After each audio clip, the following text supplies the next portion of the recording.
Now, as for the NHL, ESPN reports that there will be no playoff games tonight. The NHL played as scheduled last night, even as the events unfolded in the NBA. There were 2 games scheduled for tonight, Flyers-Islanders in one and Canucks-Golden Knights in the other. And at least 2 Major League Baseball games will not be played tonight as players continue to grapple with these issues. Our MLB insider Jim Bowden confirming that the Phillies-Nats game has been called off and that the A's and Rangers game has also been postponed.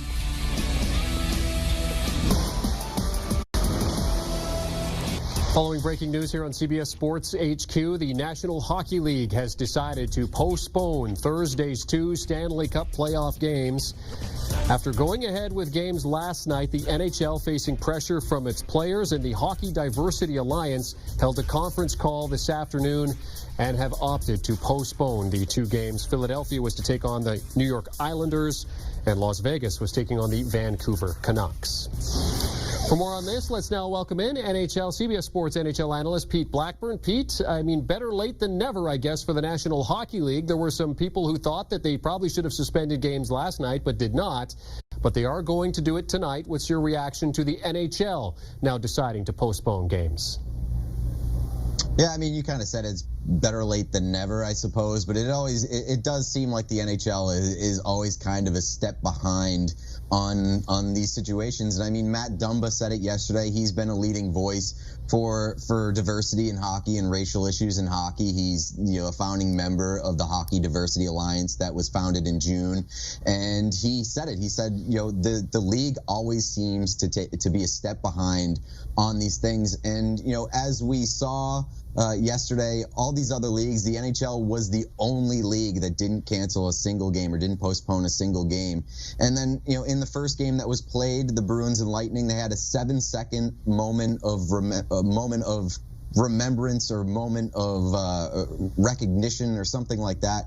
And it just seemed woefully underwhelming based off of what all these other leagues were doing. And it just, at some point you kind of wonder whether doing nothing would be better than doing as little as the NHL did last night. And then they didn't even do anything that they scrapped their plans for the second game later that night. So it's hard not to look at the NHL postponing Thursday's games and just say that they're trying to save face, or that they've had to be convinced by some of these players like Matt Dumba and Evander Kane to actually do something. Yeah, Evander Kane very vocal on social media this morning about the fact that the NHL are not postponing games. And then a quote from Alain Vigneault is starting to make its way on social media. I just want to read that quote to you. Vigneault said, who is the head coach of the Philadelphia Flyers, who were of course supposed to play the Islanders tonight, "I really have no idea what's going on in the outside world. We're in this bubble right now.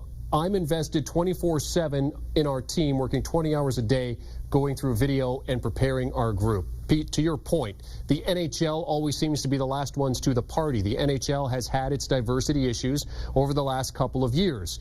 What does a quote like that from one of its head coaches tell you about where the NHL actually is in terms of fighting for diversity? Yeah, I mean, it seems like the NHL is always sort of in its own bubble with relation to these issues, no matter what. But when you actually consider the fact that there is a physical bubble, I suppose, around these playoff cities and the hub cities, and that it is the playoffs, and that these teams are kind of dug in and super focused on that, and there's not a lot of diversity around the league, or not a lot of diversity initiatives around the league.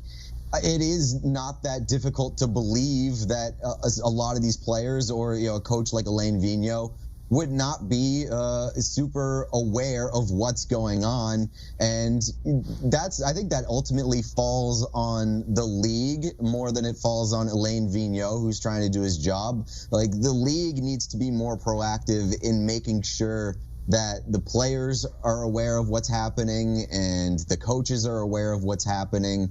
And, to a certain extent, it does fall on the players and coaches, because we have seen that in the NBA, this is very much a player-driven sort of movement, and that they sparked this whole thing, not the league itself. So the league doesn't deserve a ton of credit. But, I do think that there is mutual responsibility, and it's not necessarily what you want to hear from a guy like Alain Vigneault at this point. It's sort of tone deaf, but it's at the same time a little bit understandable. The NHL right now, of course, is going through the playoffs, and they're playing those games up in Canada. Edmonton and Toronto are the two hub cities. So, I mean, they're a fair distance physically removed from what's going on in the United States. Do you think that there's some people that are going to say, well, that's an adequate defense, and to Vigneault's defense, perhaps a little bit, the fact that he is focused up there and that they're not necessarily seeing what we're seeing down here in the United States. But what would you like to see the league do in terms of joining this fight?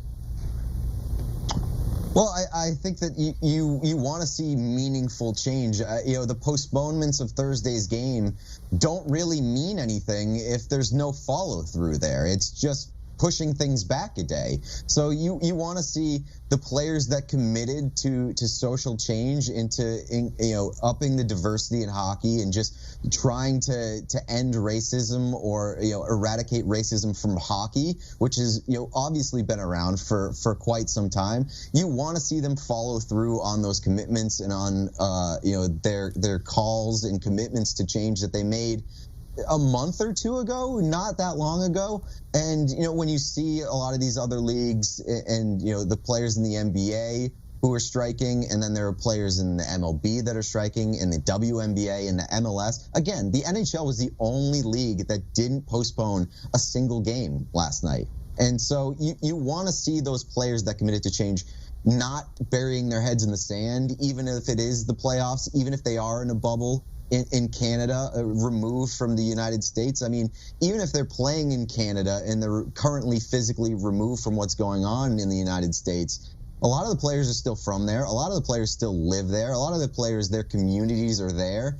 So to bury your head in the sands and say, well, I'm in Canada, I don't know, I'm not paying attention, that's not good enough when you committed less than a few months ago to being part of the social change. And guys like Matt Dumba and Evander Kane and the Hockey Diversity Alliance, they have a right to be disappointed and to be upset at some of their peers for not saying enough or not doing enough yesterday. He is CBS Sports NHL analyst Pete Blackburn. Pete, great stuff as always. Thanks for taking the time to join us this afternoon. The NHL, of course, announcing that it has canceled or postponed the two games that were to take place on Thursday night. The Flyers and Islanders, Game 3 of that series. Key Game 3 when you're in the second round of the playoffs. Game 3 is certainly a pivotal game in any series. Flyers and Islanders tied at a game apiece. Golden Knights and Canucks also set to go. That one also tied at a game apiece. And there were, of course, two more games tomorrow night. They are still on the schedule, but of course we'll see what happens moving forward. Two games postponed tonight in the National Hockey League playoffs. Do you want a sports network that delivers everything that matters about the game? The highlights, the picks, the instant analysis, no yelling, no fake debates, no politics. Hit the subscribe button and never miss a moment.